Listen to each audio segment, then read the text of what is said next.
Po mga kaisla, ito po ang huli namin ngayong Sabado, November 29. Ayan naman yung kay Utol. Ayan, ito naman yung huli ko. Okay, natin na pong ilalagay sa planggana at nang maintindihan natin kung ilan. Ayan, may talakitok na isa, may talakitok na dalawa. Ayan, dalawang talakitok,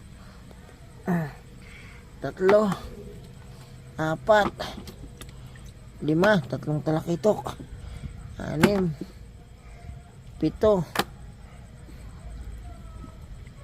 walo, siyam, sampu, labing isa, labing dalawa, labing tatlo. Ayan po, labing tatlo yung aking nadali. And siyempre po, yung kay Utol naman ang ating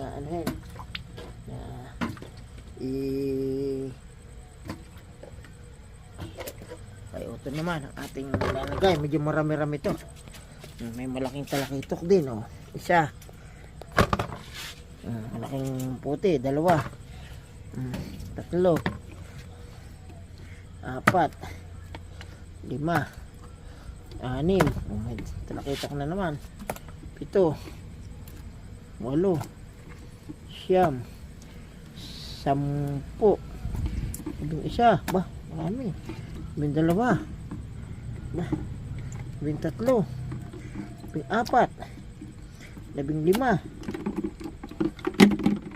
labing anim, ba, labing pito. Ang dami, mas marami doon sa akin mga kaisla, labing pito.